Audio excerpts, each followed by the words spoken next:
Time in the presence of a quorum, I will call this meeting of the Acton Board of Selectmen to order. We will start as always with citizens' concerns. If there's anybody here wishing to discuss an item not on our agenda.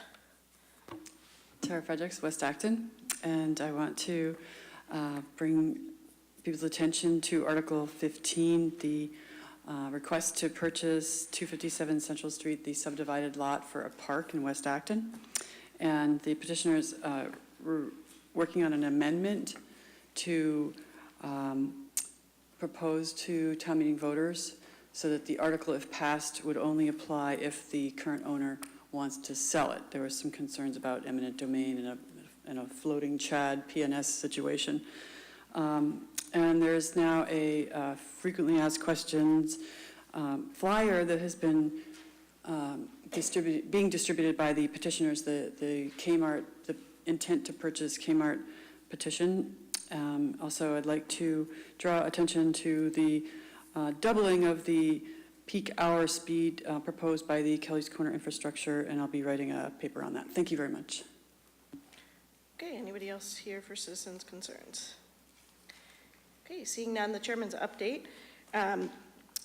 Town elections are on Tuesday, March 26th. There are a number of contested races, including for the Board of Selectmen and the school committee this year, so I encourage everybody to get out and vote. And town meeting starts on Monday, April 1st at 7 p.m. in the high school auditorium. So again, encourage everybody to attend that. And in preparation for town meeting, the League of Women Voters is holding their warrant meeting on next Wednesday, March 27th at 7 p.m. in this room. It's a great time to come learn more about some of the more complicated warrant articles. So I encourage you to attend. I believe that will be filmed as well, so you can also watch from home. And pre-town, the moderator's pre-town meeting will be the following night on Thursday, March 28th at 7 p.m. in the public safety facility, and that is the time when anybody who is putting forth an article at town meeting should attend to discuss various parameters related to that. And finally, tonight I want to announce the awardees for this year's Colonel Francis Faulkner Senior Award for Exceptional Volunteer Service. This is the second year we've done this, and each selectman nominates a person from one of the boards or committees that they serve on in recognition of their many years of service to our town. So the selections this year from Janadachi, it's Nancy Tavernier from the Acton Community Housing Corporation. Peter Barry's choice is Steve Noon from the Finance Committee and the Health Insurance Trust. John Benson is nominating Ann Chang from, this is a long list because Ann has done many things, the Memorial Library Trustees, the Acton Leadership Group, the Economic Development Committee, the Main Street Master Planning Committee, and the West Acton Sewer Action Advisory Committee. Joan Gardner has selected Ron Beck from the Water Resources Advisory Committee, and I've nominated Florence Ross, who serves on the Acton Nursing Services Advisory Committee and was longtime director of the Acton Nursing Services in town. So congratulations to all of them. We have many wonderful volunteers in town. This is a great way to recognize some of them for their service, and we will be holding an event on May 17th at Nara Park to celebrate all of our volunteers and to hand out the awards. So we welcome everybody to attend. I think an email has gone out to all the boards and committees inviting them to that, and we will send a reminder. So thank you and congratulations. Mr. Manager. Thank you. Congratulations to the volunteers of the year. That's a great event. We have so many great volunteers, and it's nice that you've been recognized this year. I'm pleased to announce that the police department launched their Twitter and Facebook accounts on Friday. They're already pretty much surpassed us for followers. But it's a good thing because they have a lot of important things to communicate, and this is just another way that they're going to do so. It was a very well-attended Kelly's Corner open house last week where people can come in this room and look at the plans and do other things and interact with staff to learn more about it. There'll be another one of those scheduled for Thursday of this week, right here in this room at 7 p.m. And that's all. Thank you. Okay, great. Thank you, Mr. Manager. Okay, it's not quite 7:10. That is a little slow. So we will go through the consent agenda. I will read through these. If you'd like to hold any items, please say hold. First item is 2018 Municipal Employment and Public Safety Employee of the Year, which I'm going to hold. Number 11 is the Adopt a Street program, the Neshoba Valley Neighbors Club. Number 12 is the multiple one-day alcoholic beverage licenses for Boston events, Nara Park. Number 13 is one-day alcoholic beverage license for St. Elizabeth of Hungary, March 30th, 2019. Number 14 is a one-day alcoholic beverage license for Hui Hong Chen, Nara Park, June 2nd, 2019. Number 15 is a one-day alcoholic beverage license for Katie Green at Nara Park, July 19th, 2019, which I will also hold. Yeah, I will be holding that one. Number 16 is the meeting minutes for February 25th and March 4th, 2019. Number 17, executive session minutes, March 4th, 2019. Number 18, approve the updated licensing authority certification for Twin Seafood LLC. Number 19 is to rescind the September 23rd, 2013 vote to declare the Asa Parlin House surplus. Number 20 is to accept Gift Recreation Department $100 from Barbara Dowds for funding a new recreation facility and playground at Jones Field. Number 21 is to accept a Gift Recreation Department $680 from Powder Mill Animal Hospital for funding a dog park in Acton. Number 22 is the committee appointment Paula Walsh, full member, Transportation Advisory Committee, term to expire June 30th, 2022. Number 23 is committee appointment R. Scott Robb, full member of the Zoning Board of Appeals, current term to expire June 30th, 2022. Number 24 is to accept Gift Recreation Department $250 from One-on-One Self-Indulgence Spa to support production costs for the 2019 Summer Concert Series. Number 25 is to accept the Gift Recreation Department $500 from Visiting Angels Acton to support production costs for the 2019 Summer Concert Series and special events. The first one we're just going to pull, and those will be announced at town meeting. And number 15 I'm pulling as that's an application for me, so I would like to not vote on that.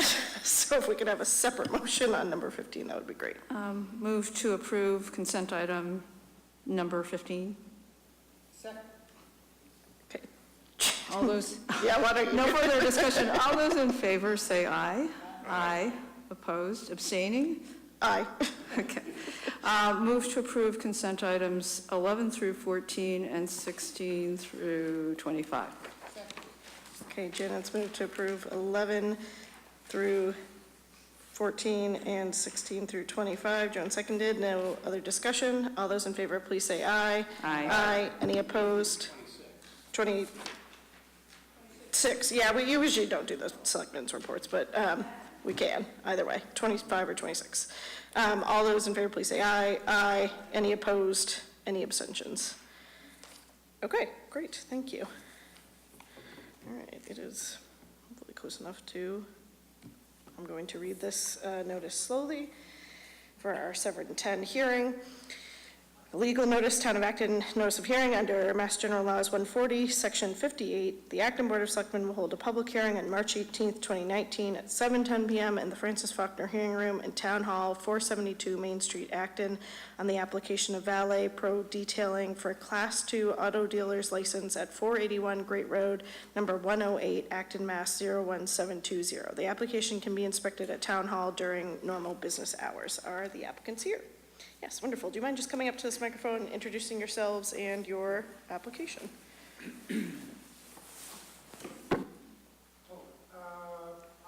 Sorry, do you mind just turning it on? I think it actually was on. Oh, was it? Yeah, no problem. Better now? That's perfect. So, I'm Raphael. This is my partner, Elmer. Okay. All right, and you are applying for a Class 2 license. Does anybody have, any members of the board have any questions on this application? Janet?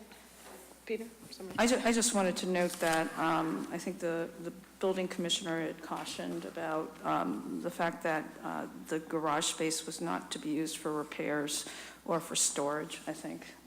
So as long as you're aware of that. Yes, no Yeah. repairs at Yeah, any because- kind or overnight stores. And no will be- storage, yeah. Will be there. Okay, that's all I have. Thank you. Thank you. Peter? Yeah, I'm just wondering where the building's located. You're not behind the car wash, are you? No. Okay. It's down Great Road by, I'll say the best point of reference is Junior's Pizza. Okay. It's kind of on the side. We're going to operate a detailing shop there. Okay. On your insurance certificate you gave us, it just has workers' compensation insurance, so. I think that's do you have what general liability also? Yes, we do. Okay. Can you get us a new certificate that shows that you have Yes, general yes, liability as well? yes. Yeah, okay. All right, I'll double check on that. I thought I had the general liability in there. Okay, so are you a franchise of this New York corporation? I know you're a separate corporation, but... We have a franchise with a company that's called detailing.com. Okay. And they collect all the appointments, and for more like a higher level, more elaborate detailing, they're gonna direct to the shop. Okay. But we're not a franchise, we are our own company. Okay. Good luck. Thank you very much. Yep. Yeah, so I just want to clarify, are you doing detailing and selling, or So just selling? the selling is, so we do mobile detailing, Oh, got it. and we're Okay. gonna do detailings at the new shop we're opening. Okay, Many times when we are doing the mobile detailings, some people, they just want to do a detail on a car to sell it. okay, So when that happens, we have an opportunity, many times we'll buy that car and just take it straight to an auction and just turn around like that. That's why the licensed dealer. And we're not going to have cars stored there with sign and saying, hey, for sale or anything like that, because that's not kind of what we're looking for. okay, that makes sense. Okay, I was a little We confused. just want to make sure we can sell those cars through the business Right. instead through our personal names. Okay, gotcha. Any other questions? Do you mind just putting on your, The third suggestion by our building commissioner was that the signage be installed indicating that employees only and directing customers to an indoor waiting. It's already in place. That's already Yes, placed, it's okay. already in place. You go in, there's a garage, the office space, there's a sign on the front door that says employees only.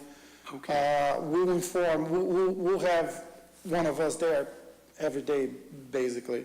And we'll direct customers to in the main building, they have like a waiting area, like kind of like a lobby kind of thing, so. Okay, so you're clear, no repairs and no storage? No repairs, no storage of any kind, no, we're not even planning on that. It's just like cleaning cars, basically. Thank you. Thank All you. best. I'll have to call you up when I'm off the board and have time to get my car cleaned. It's gotten a little messy over the past 6 years. Any other questions or comments? Janet? One more comment from the zoning, from the planning director, saying that he would recommend, if there are going to be cars displayed for sale on the premises, that they not be on any landscaped areas. I know you're applying for 2, and I guess Yeah. you have 5 spaces that are allocated to you in front, so that should be more than enough. I Yes, guess, more for- than enough. Okay, and then he also adds that any proposed signage, meaning out on the street to advertise your operation, has to comply with the Acton zoning bylaw. And if you have any questions, you should get in touch with the planning department, because they're the only people who understand the sign bylaw. So, Yeah, no, the name Valid Pro Detailing is gonna go into the main board where all the business names are. I think it's by the entrance of the plaza there. We're not planning on any other signage or anything. We work like 99% by appointments only, so it should be. Okay, great. Any questions or comments from the audience? Seeing none, do we have a motion? I'll move we grant the license on the condition that they upgrade update their certificate of liability insurance. I'll email that, I have Lisa's contact. I'll email that to her in 2 minutes. Okay? second. So Peter's made a motion, Janet seconded. Any other discussion? All those in favor, please say aye. Aye. Aye. Any opposed? Any abstentions? All right, thank you very much. Thank you so much. I'm gonna turn this off, okay? Yeah, perfect, thank you. Okay, up next, item 4 is to discuss the acquisition of property at 1921 Maple Street. Mr. Manager. Thank you. It's been a goal of the board to acquire additional parking areas in South Acton near the commuter rail station, and I'm pleased to report that we have reached an agreement with a property owner on Maple Street to acquire their property for use as commuter parking. Since it's an acquisition that the board is going to take to town meeting and is required to, we're asking the board to take a specific vote saying that this is a unique acquisition. And I provided a copy of the board's vote that you're required to take. Since we're not doing a formal procurement to acquire the property, we need to say why this property is unique, and we'll need to file that with the clerk, with the central registry, and the next steps would be to finalize the purchase and sales and have you sign it before town meeting. Town meeting is going to vote, is going to consider it under Article 14, on Article 14. And we will provide a full report to town meeting with the updated information.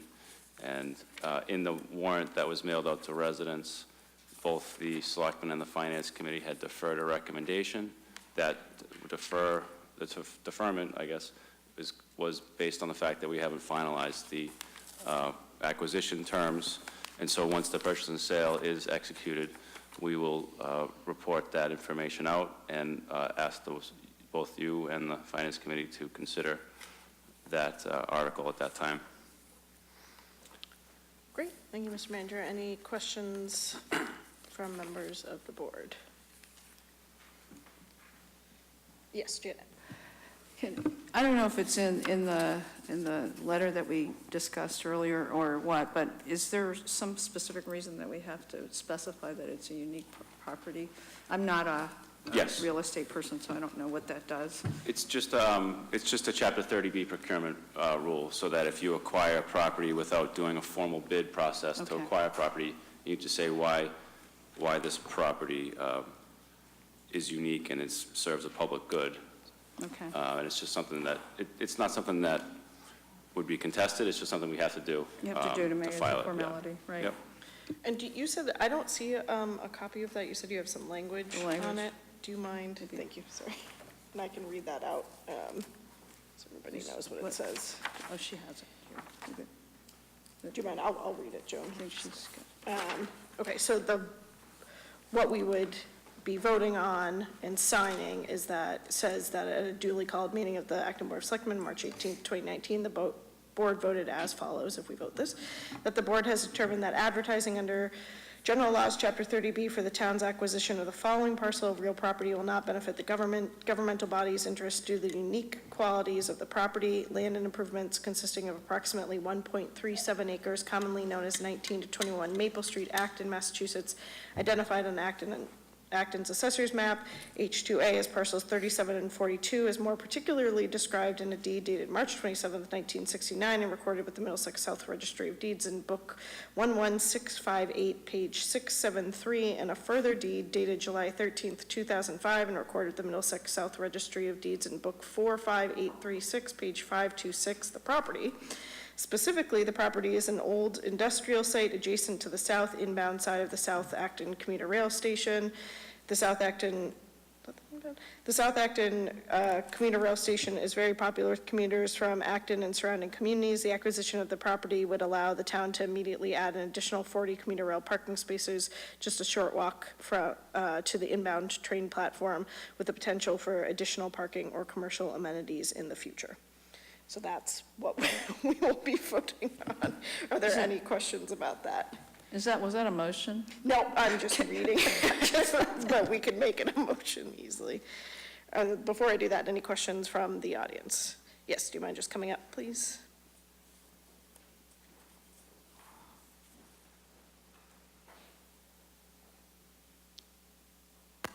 I'm not sure if this is the right place to ask this. Jill Gregory, 49 Maple Street. Is the plan to cover the entire land with a parking lot because there is wetlands on part of that property, and that really has impact on, water in basements and things like that, so. Yeah, no, so we have we delineated the wetlands and would not build in the wetlands or the wetlands buffer. Okay, all right, thank you. Yeah, no problem.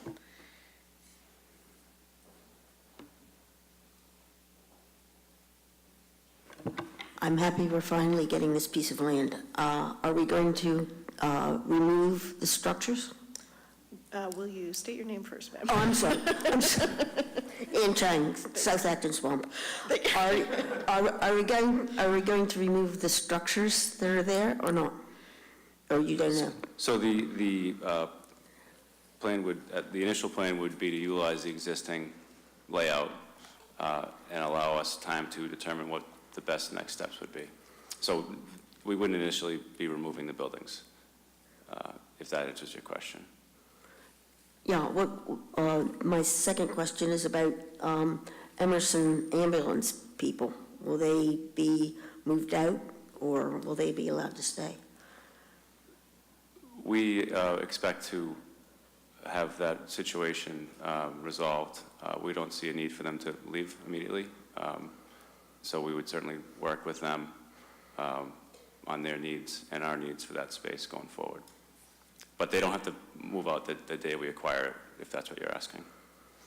I just wondered if they're going to be allowed to stay. Okay, thank you. All right.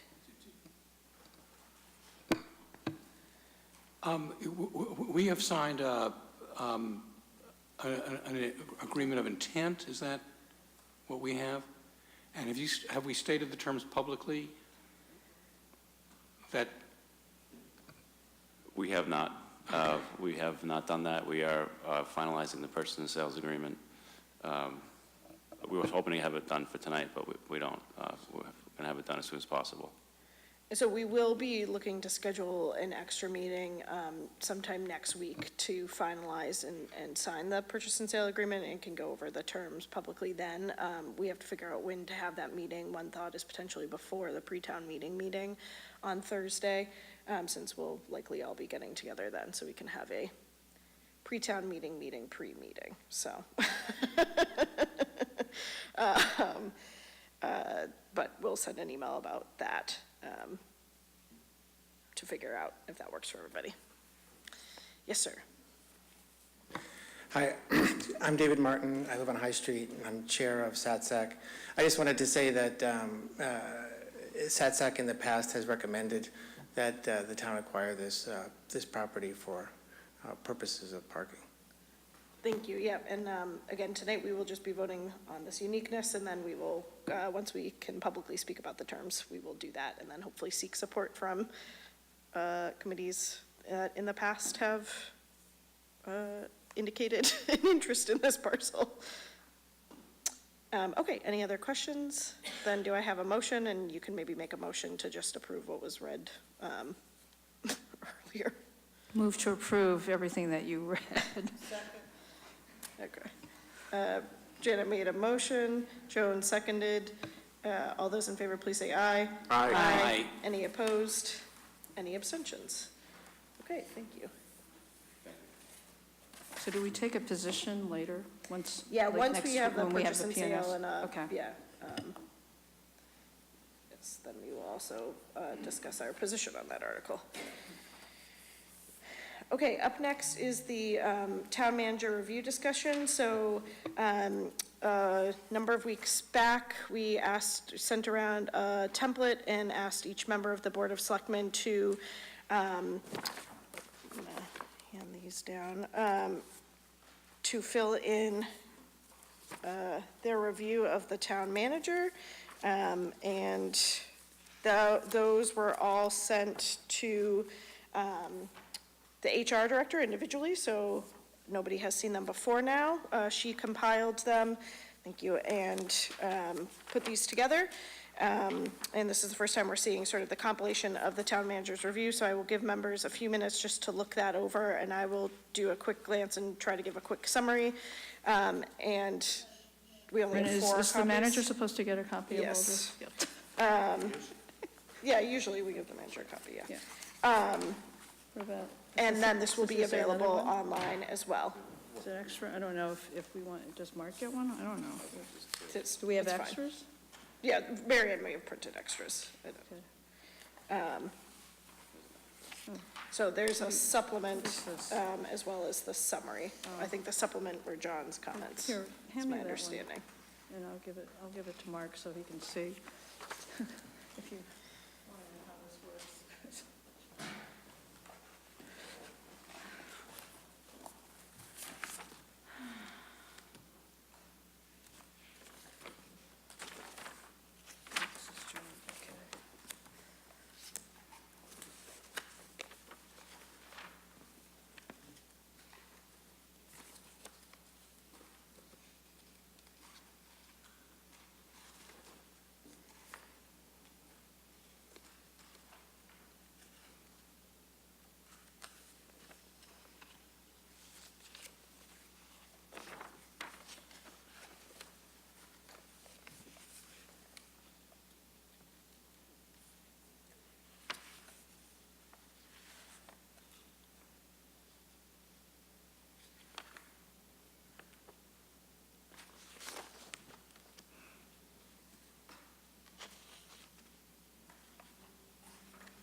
Okay, so just quickly looking at the overview sheet, the town manager has received very good ratings from all of the members of the board, and we sort of, we do it actually as, I think, I don't remember if there's maybe a needs improvement, good, very good, and outstanding, and they all ranged in the good to very good, primarily very good and outstanding realms, and numerically speaking, out of a 5-point range, the overall performance ranking was a 4.3, so very good. I think we were all quite impressed with the town manager's first almost year on the job, which is what is reflected here. Everybody can take these home and spend more time going through the notes, but I would just say personally, I've been very impressed with the town manager in your first, I gotta do math, 5-8 months on the job, and thank you very much, and we're looking forward to having you continue on. So unless there's anything people want to add, that's sort of the general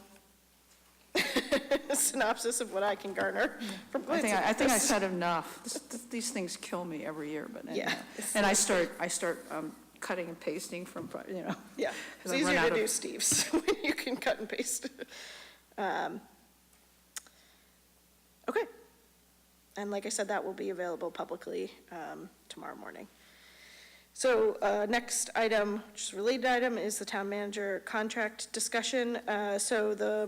We have met in executive session on a few occasions and have come to a proposed agreement with the town manager on his contract. We had a 3-year contract with the town manager. Our proposal is to extend that contract by 1 year.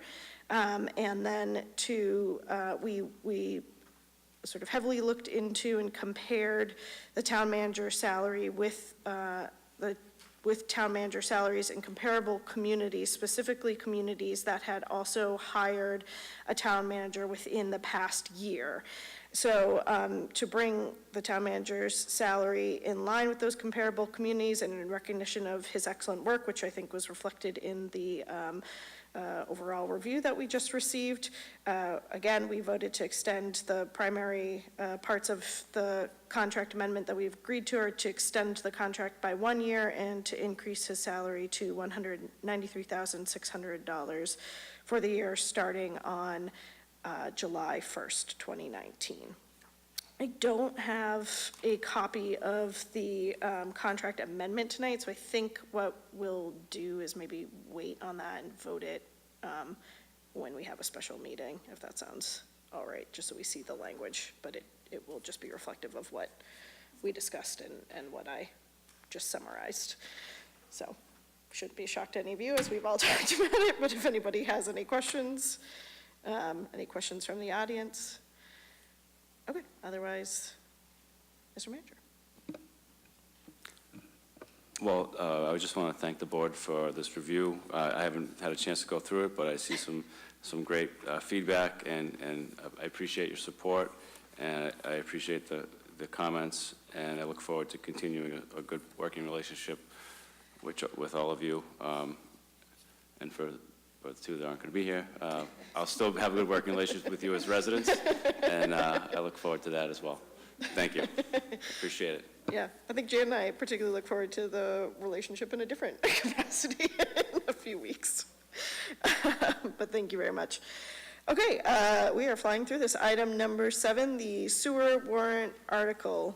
I think that we could pass over that. I mean, this was really, Paul had provided an update memo that was in our last packet, but we talked about it. I said it really didn't need to be on the agenda, and then somehow I guess I was supposed to go and tell Lisa to pull it off the agenda, but I didn't. So I have nothing to say about it, and he's not here, so. Okay, Mr. Manager, you have something to add? I just wanted to take the opportunity to also mention that the forum that Janet and the advisory group and Paul put together last week was well attended. There was probably 30 plus people there, a lot of great questions and a lot of great information, which is also available online for those that weren't able to attend. So I just wanted to take the opportunity to mention that while it's on the agenda.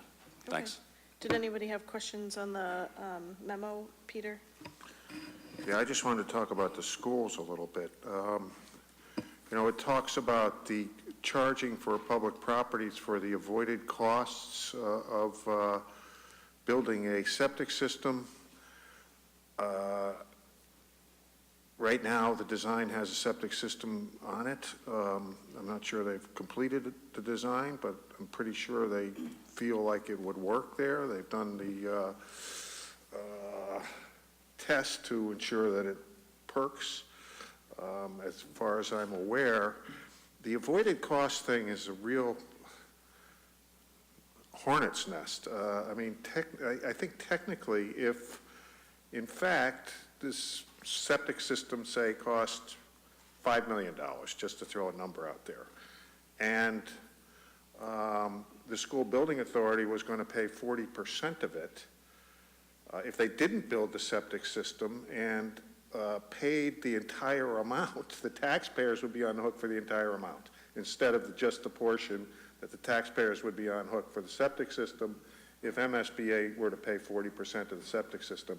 MSBA does not pay anything for sewers. They're off-site. They won't reimburse for sewers. It gets even more complicated than that because they only reimburse for 8% of site costs for these building projects. And we've been told by our consultants that there's no way that the site costs are going to be 8% or lower. That's just an unrealistic figure. So how do you figure how much would be reimbursed by the state for a septic system when the overall site cost might be over 8% and they only reimburse 8%? I'm not sure how you do that. I guess I understand that the selectmen have the ability to set these avoidance costs, and I suppose whoever's on the board at the time could figure all that out, but it's going to be really important to work with the schools ahead of time to try to figure out this whole mess and have a number that before town meeting that the schools understand and also a schedule. Paul does say they're going to work hard to try to be on the same schedule as the schools. Again, they're planning on starting building next spring, so we would have to have a deal worked out at that point if they were even going to consider hooking up. Otherwise, if they start building a septic system, they're not going to then stop and hook up to the sewers. So the other problem is that the school district pays kind of minimal cost to keep up their septic system. You know, they pump it every once in a while. There might be a grinder motor that has to be replaced, but the monthly sewer costs are a lot more than that. So that's a concern for the taxpayers. Balanced against that is this sustainability issue, which we are working very hard to make sure it's an environmentally very good building. And to me, part of the sustainability issue is the septic system because that pollutes groundwater. So versus sewers. So, you know, all of those issues are in the mix. I would urge the town manager to try to make a connection with the schools, J.D. Head, maybe Marie Altieri, to try to work out these issues somehow, or maybe through the sewer committee. I don't know, but it's very complicated. Okay, Mr. Barry, I want to assure you that we've had a lot of discussion about this, and I'm losing my voice again. But one of the things that the town engineer agrees on is that the schools and the town have to agree on how to figure out avoided costs. I mean, for this to go forward, there has been some bad blood in the past relating to the calculation of avoided costs, and we want to avoid that. The other thing is that the reason the school is proceeding with a preliminary design that includes a septic system is because right now there is no sewer system in West Acton. They can't hypothesize that there will be a sewer system and include that, so they have to move forward with a presumed septic system. It's my understanding that they have not done PERC testing for Title V. They're working on projections because the health department doesn't have any record of having observed PERC testing for Title V compliance systems. So they're working with preliminary information. And so that, you know, don't assume that they're all set to go forward with a compliant septic system. So I agree that this is a sticky issue, and the town manager is conferring with the superintendent. I think that it's important to get the technical people involved. Mr. Head is facilities manager, but the people that we really need to get weigh in on this are the design people, the engineers, who actually understand what the requirements are for septic systems versus sewering. So it's still ongoing. We're very aware of these issues, but I wouldn't sort of throw the whole idea out and say that it's hopeless. I know that the schools also have a political issue because Boxborough is probably going to look dimly upon having to pay toward sewering of the schools. I mean, as it is, just the school building project in Acton, as opposed to in Boxborough, was, I mean, as of 2 years ago, I understood that there was some sort of potential for balking on the part of Boxborough voters about that. And I thought, well, you know, we're regionalized. This is what you get. When you regionalize, you get the benefits, but you also get the responsibility. So anyhow, but we're aware of that. And if you'd like to have Paul Campbell, the town engineer, or the town manager, or both, go to the building committee to talk about this issue, along with the consultants who operate our wastewater management system, I'd be glad to arrange for that, because I feel as if there's a communication gap. So. Okay, it sounds like there's a lot of questions, but there are the conversations starting to happen. I think people are in touch on these at the administrative level, so I don't think they are going, they are not unaware and not being discussed. They are complicated issues that will take some time to figure out. So, any other questions related to Paul's memo? Okay, questions from the audience? Thank you. Yes, it's my understanding that it's not just the bad blood on the cost of the sewers. Apparently there's an independence issue. So if the schools sign in, then they lose some independence. I would just like to announce that I went to the forum, and it seemed to me like this is the first time people were hearing about this. So a few people came up to me afterwards and talked to me about things I knew, and it looks like there's going to be a residents-only discussion list for people to discuss issues relative to West Acton sewering. I saw Paul's memo, and I noticed that there seemed to be this justification about how West Acton sewering would benefit South Acton users, if that's the case, and the idea that retained earnings were different than the money that is the South Acton users, that is an interesting kind of funny money situation, and I hope to write a memo about that. And then there was a petition that was posted in the new folder for the DocuShare folder for the West Acton sewer expansion that was from a long time ago, like Spencer Tuttle years. And so I wrote to Paul Campbell and asked him to label that was not, it's not from now. And then the SRF funding, there's this average for a septic system replacement that's being used. The average that the health department records show for the SRF funding, and it's my understanding that's not necessarily an accurate average, but rather that's emergency replacement systems of problem systems, and that I urge the town to do and get some data, current data from regular average replacement costs. We'll be doing that anyway, but it'd be nice if the town did it. And I think that's it. Thank you. Okay, anybody else? Yes. Hi, David Martin again on High Street. Two things. One is, Peter, when you were talking about the, in your hypothetical case, if the septic system costs $5 million, so the MSBA would be paying something like 40% of that $5 million, right? And so I just wanted to point out that when you're trying to, I agree that it's a very complicated calculation, but it's not that we lose. If we went on the sewers, it's not that the MSBA is not covering the $5 million, it's they're not covering 40% of the $5 million. So that's one thing. And the second thing is that as far as I know, the health reviews, environmental reviews for this project haven't been done with regard to the septic system, right? So given its proximity to the wetlands, a simple septic system may not be allowed. It may need a high-tech septic system, which is not septic, right? So I'm just saying that you know, what's in the design now may not be what's allowed to be built in the final analysis. Thanks, David. Yes, I think Peter's point was that that's part of the complicated factors of figuring out what the avoided costs are, is that there is an MSBA reimbursement of 40% on a septic system, but then there's also site costs that may be only 8% and what's above that. So that's what makes it sort of extra complicated to figure out the avoided costs for a new school facility. So certainly, yeah, thank you. Okay, seeing nobody else, thank you for the update. We will move on to agenda item number 8, the North Acton Fire Station update. Thank you. The North Acton Fire Station design was funded at the 2018 annual town meeting, and I just wanted to provide an update to the board.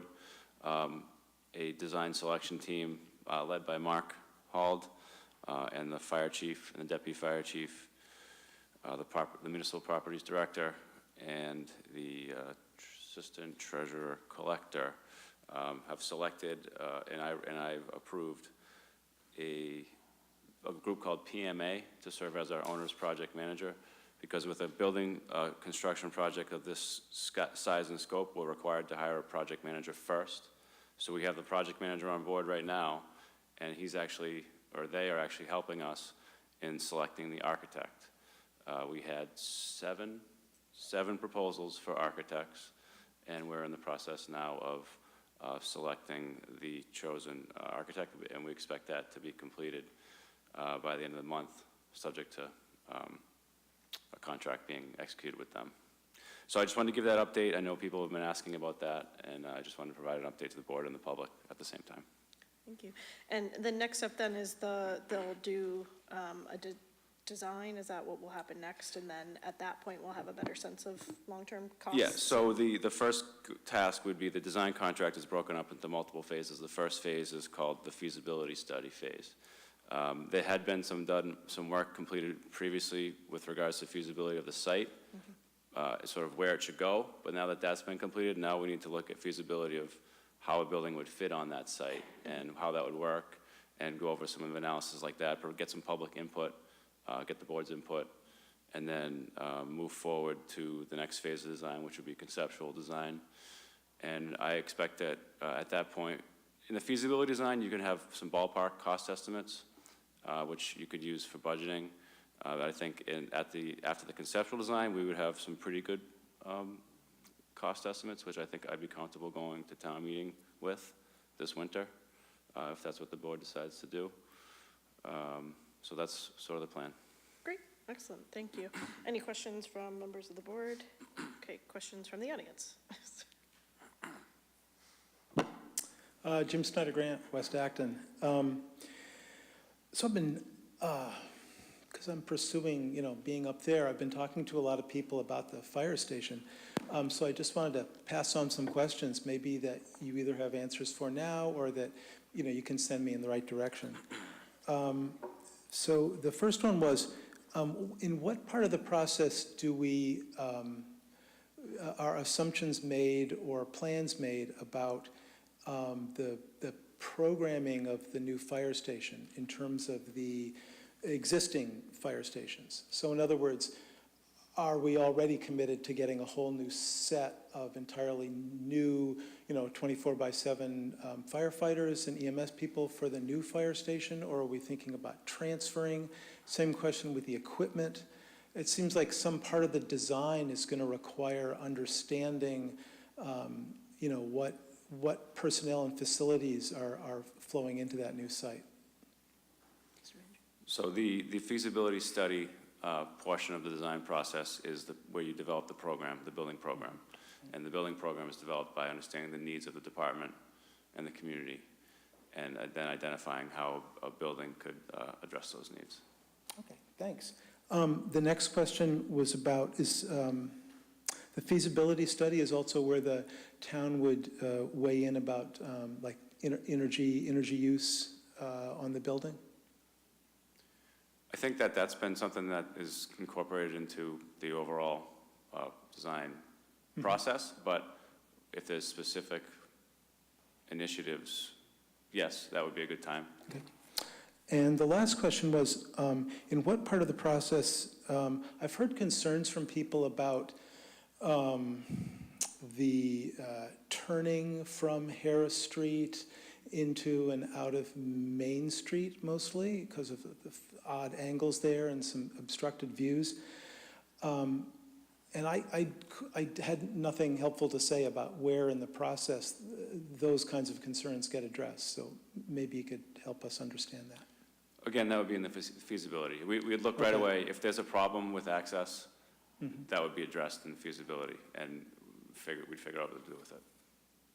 Great, thanks. And you announced the project manager, but I didn't quite get the initials. Was that? It's PMA. Got it. Thank you. So feasibility study, that's where you gotta, everything happens. Okay, great. No other questions, and we will move to our last item, discussion on town meeting warrant articles. And this was just to have sort of an update on, any updates on the town meeting warrant articles. And Mr. Manager, I believe you had one or two. I don't recall if I mentioned it to the board or not, but we met with the finance committee last week, a few of us, Selectman Barry was there, about the Asa Parlin House. Initially, the finance committee had voted not to recommend that. I think it's section J of the CPC article. And I think during the meeting, we had a good discussion. Members of the CPC were there as well. And at the conclusion of the discussion, the finance committee decided to change their position. And they're now just simply stating that they don't have a position on that one.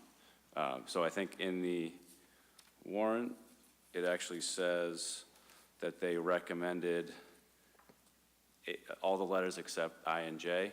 So that's still accurate.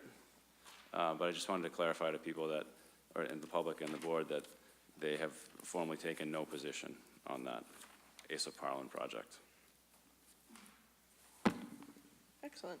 And I just. I'm sorry, can Yeah. I just add to that? Sure. They did the same thing with the bell tower preservation at the Mill Place Condominium Association. They changed their vote from, I don't know if that was clear from that, but, so that one was changed from not recommended to no position, basically.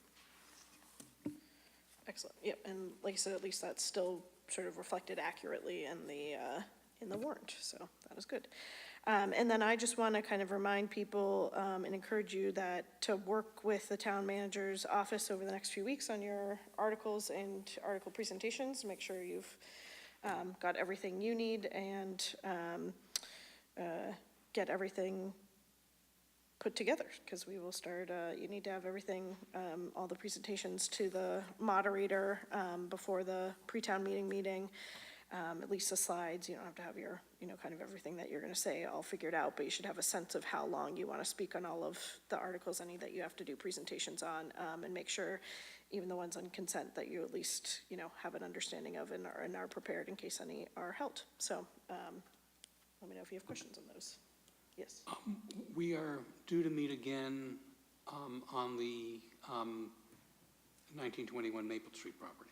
Yes, so we will do that, like I said, potentially before the pre-town meeting, but we'll send an email out about that to schedule something. So that'll be next week. Yeah, next week. Yeah. And we can take a vote at that time, and as John mentioned, we'll also bring it, we need to figure out a time to bring it to the finance committee as well. Yeah, I believe they're meeting on Tuesday, but we can work that out. I just wanted to mention that our team has blocked off Tuesday and Wednesday and Thursday primarily to support the board. If you want to come in individually to meet with us to go over your articles, we're available to do that. So just let us know. No, whatever works best for you, but we've blocked off the late 20s in March, the Tuesday, Wednesday, and Thursday, that week. Next week? Yeah, so that would be next week. Yeah, I'm sorry, I'm getting lost in the Yes, month right, here. yeah. Whenever that is, Today's yes. the 18th, yeah. Yeah. Next week. Gotcha. Thank you. Okay, perfect, yeah, so make sure, yeah, like I said, you're prepared. Let us know if anything comes up or you've got questions on any as you go along, and should be an exciting town meeting, so. All right, I think that's it. Move to adjourn. Janet makes a motion to adjourn. Joan seconds. All those in favor, please say aye. Aye. Any opposed? Any abstentions?